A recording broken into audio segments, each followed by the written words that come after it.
Assalamualaikum warahmatullahi wabarakatuh. Welcome to my channel Gudang Cuan Gen Z. Apa kabar teman-teman semua? Semoga teman-teman dalam keadaan sehat walafiat dan selalu dilancarkan rezekinya dan juga selalu dilancarkan usahanya. Nah, kali ini balik lagi, saya akan berbagi tips lagi, barangkali bisa teman-teman terapkan di keuangan rumah tangga. Nah, kita tahu ya, nggak semua ibu rumah tangga yang bisa ngerti gimana sih cara yang benar untuk kita bisa mengatur atau mengelola keuangan rumah tangga kita agar nanti di akhir bulan biar nggak boncos. Nah, jadi jika kita masih kesulitan mengatur keuangan, ini ada sedikit tips dari saya.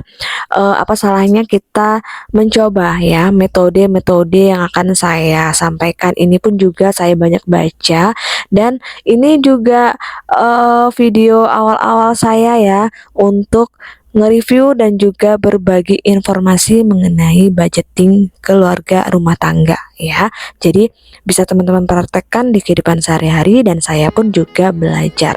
Nah, ini saya beri namanya adalah metode ala orang Jepang yang biasa disebut dengan kakeibo ya. Yang biasanya orang Jepang sebut adalah kakeibo.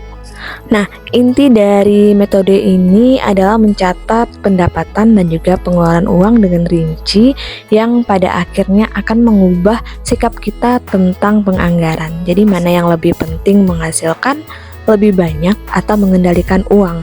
Nah, jadi menurut saya yang lebih penting adalah kita mengendalikan uang yang kita miliki dan membelanjakannya dengan hati-hati serta bijaksana. Itu akan membuat hidup kita jauh lebih menyenangkan dan tentunya jauh dari hutang atau riba ya. Nah, walaupun kita pada akhirnya nanti jika kekurangan uang pasti kita minjam, tapi sebisa mungkin kita ibu rumah tangga jangan sampai ada hutang, karena hutang itu akan mempersulit hidup kita kecuali jika kita berhutang untuk modal usaha. Tapi saya yakin bagi teman-teman jika sudah menerapkan keuangan yang lebih baik, pasti nanti akan memiliki tabungan dan tabungan itulah bisa teman-teman jadikan untuk modal usaha sehingga nanti bisa menaikkan income atau pemasukan teman-teman dalam rumah tangga. Nah, di sini ada 3 tahap yang harus teman-teman lakukan. Nah, yang pertama silakan teman-teman catat dulu sumber penghasilannya dari mana ya. Jadi di sini ada income teman-teman, yaitu adalah yang pertama pasti gaji ya. Apakah itu gaji kita kerja atau gaji dari suami, silakan dicatat berapapun yang kita terima setiap bulannya. Nah, di sini income gaji kita asumsikan dengan pendapatan Rp4.700.000 ya. Jadi semuanya dicatat teman-teman ya, jangan sampai ada yang nggak dicatat. Jadi lebih dirincikan lagi. Nah, di sini juga ada kewajiban yang harus teman-teman catat. Kemudian kewajibannya ini apakah teman-teman memiliki hutang atau tidak, juga silakan dicatat. Misalkan hutangnya pun banyak juga harus teman-teman catat, karena nanti kan uang yang kita terima itu udah dipotong dengan hutang, itulah uang untuk kebutuhan kita. Nah, di sini jangan lupa kita beri orang tua dan juga mertua, karena doa dari mereka bisa meningkatkan rezeki kita jauh lebih baik lagi. Nah, kemudian yang teman-teman catat juga ada yang namanya sedekah. Kemudian sedekah ini itu tergantung dari niat teman-teman mau berapa. Biasanya sih kalau saya itu, kalau menurut aturannya, kalau nggak salah ya, mohon komen kalau salah, itu 2,5% dari pendapatan kita ya. Itu harus kita keluarkan untuk hak-hak orang di luar sana ya. Jadi silahkan teman-teman isi kolom sedekah. Nah, kemudian juga ada yang namanya saving. Nah, di sini saving ini saya beri itemnya ada tabungan dan juga dana darurat ya. Untuk tabungan itu sesuai dengan yang teman-teman lakukan ataupun yang teman-teman ingin budgetkan, asalkan itu konsisten. Biar sedikit tetapi kita konsisten setiap bulannya. Begitupun juga dengan dana darurat yang teman-teman terapkan, itu terserah teman-teman berapa, yang penting itu kesanggupan teman-teman dan juga konsisten setiap bulannya ya. Jadi silakan dicatat beberapa item yang dirasakan itu merupakan kebutuhan kita setiap bulannya. Nah, kemudian yang ketiga, silakan teman-teman bikin daftar kebutuhan ya. Jadi, untuk kebutuhan ini mencakup ada untuk kebutuhan mingguan, kebutuhan bulanan, atau kebutuhan sehari-hari yang teman-teman rasakan, oh ini memang keluar setiap bulannya ya. Jadi itu kebutuhan. Beda ya antara kebutuhan dengan keinginan.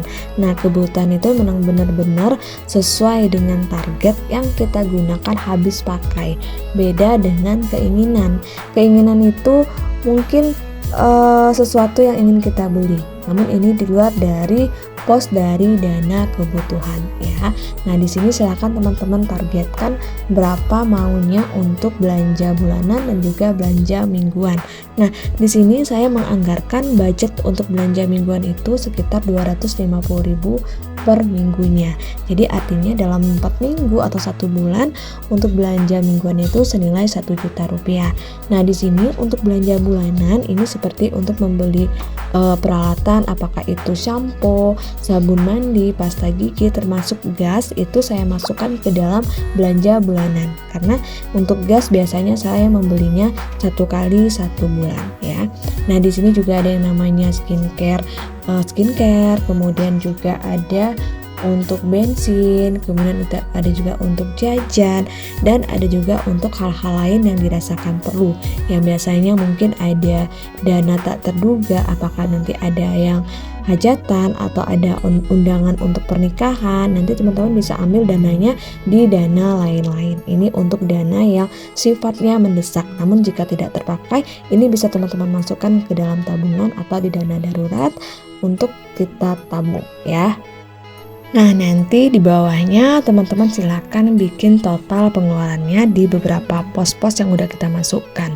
Dari pos kewajiban, kemudian dari pos saving sampai dengan pos kebutuhan ya. Jadi udah jelas dan juga udah nampak totalnya dari keseluruhan gaji yang kita terima ya. Agar nanti mudah untuk kita mengevaluasinya dan juga mengereview berapa sisa dari kebutuhan, apakah ada sisa saving, apakah ada dari apakah kewajiban kita udah kita selesaikan atau belum. Jadi nanti terlihat di sampingnya untuk 1 bulan ke depan. Nah, untuk tahap keempatnya silakan dicatat semua pengeluaran dan lanjut teman-teman mengevaluasi dari pengeluaran teman-teman selama 1 bulan ya. Nah, yang tadi silakan nanti teman-teman bikin daftarnya atau bikin tabelnya, di mana tabelnya ini bisa teman-teman tulis ke 4 kolomnya dari tanggal, kemudian pengeluarannya berapa, kemudian jumlah pengeluarannya berapa, dan keterangan ya. Di sana udah terlihat apakah dirasakan untuk budget kita di bulan itu atau di bulan Agustus ini sudah terlaksana dengan baik, apakah ada minusnya, apakah boncos atau malah untung atau malah senyum-senyum sendiri ya. Nah, itulah gunanya untuk kita bisa mencatat dan juga mengevaluasi semua pemasukan dan semua pengeluaran dari keuangan rumah tangga kita. Jadi kita bisa menjadi ibu rumah tangga yang cerdas dalam mengelola keuangan. Nah, itu dulu tips dari saya, semoga bermanfaat dan bisa teman-teman gunakan dan langsung dipraktekkan. Oke, akhir kata, wassalamualaikum warahmatullahi wabarakatuh.